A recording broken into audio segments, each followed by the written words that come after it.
प्रिय दोस्तों, आपका हमारे YouTube चैनल पर हार्दिक स्वागत है। इस वीडियो में छंद की परिभाषा, छंद के अंग, छंद के प्रकार की जानकारी दी जा रही है। अगर आपने अभी तक हमारा चैनल सब्सक्राइब नहीं किया है तो सब्सक्राइब कर लें और बेल आइकन को दबाएं ताकि हमारी दूसरी नई वीडियो आप सबसे पहले देख सकें। छंद की परिभाषा।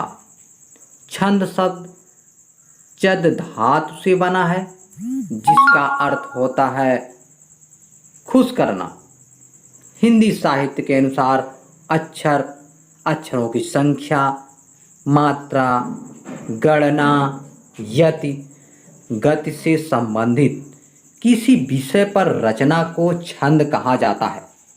अर्थात निश्चित चरण, लय, गति, वर्ण, मात्रा, यति, तुक, गण से नियोजित पद रचना को छंद कहते हैं।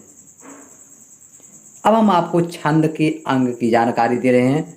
मात्रा, चरण और पाद, वर्ण और मात्रा, यति, गति, तुक, गण, ये छंद के अंग हैं। इसकी जानकारी हम आगे दे रहे हैं विस्तार से। छंद में मात्रा का अर्थ अब हम आपको बता रहे हैं। वर्ण के उच्चारण में जो समय लगता है उसे ही मात्रा कहा जाता है। अर्थात वर्ण को बोलने में जो समय लगता है उसे मात्रा कहते हैं। अर्थात किसी वर्ण के उच्चारण काल की अवधि मात्रा कहलाती है। अब हम आपको बता रहे हैं चरण या पाद। एक छंद में 4 चरण होते हैं। चरण छंद का चौथा हिस्सा होता है। चरण को पाद भी कहा जाता है। हर पाद में वर्णों या मात्राओं की संख्या निश्चित होती है। चरण या पाद 2 प्रकार के होते हैं, समचरण और विषम चरण। समचरण किसे कहते हैं? दूसरे और चौथे चरण को समचरण कहते हैं और विषम चरण पहले और तीसरे चरण को विषम चरण कहते हैं। वर्ण और मात्रा। छंद के चरणों को वर्णों की गणना के अनुसार व्यवस्थित किया जाता है। छंद में जो अक्षर प्रयोग होते हैं उन्हें वर्ण कहते हैं। वर्णों के उच्चारण में जो समय लगता है उसे मात्रा कहते हैं। वर्ण की दृष्टि से 2 प्रकार के होते हैं, ह्रस्व लघुवर्ण, दीर्घवर्ण। लघुवर्ण में 1 मात्रा होती है और दीर्घवर्ण में 2 मात्राएं होती हैं।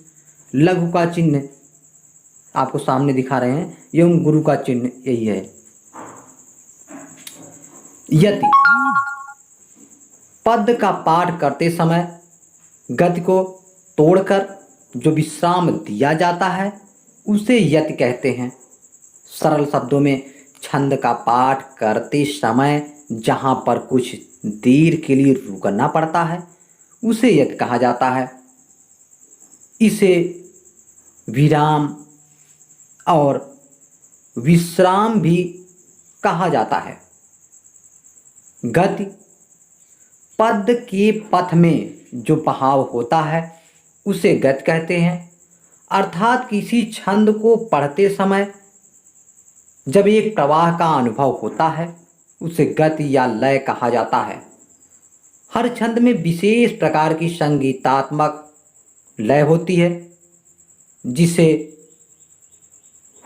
गति कहते हैं। इसे ठीक न रहने पर गतिभंग दोष हो जाता है। तुक।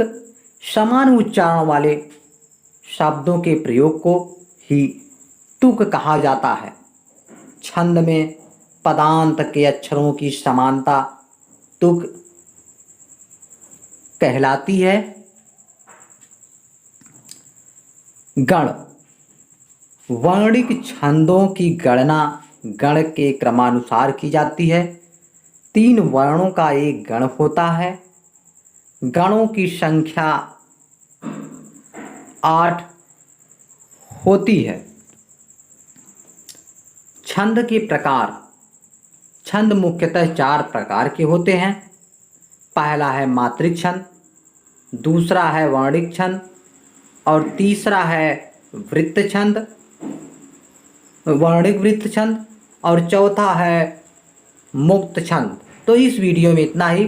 शेष अगली वीडियो में। इसी के साथ हमारी यह वीडियो समाप्त होती है। अगर हमारी यह वीडियो आपको अच्छी लगी हो तो लाइक शेयर जरूर करें।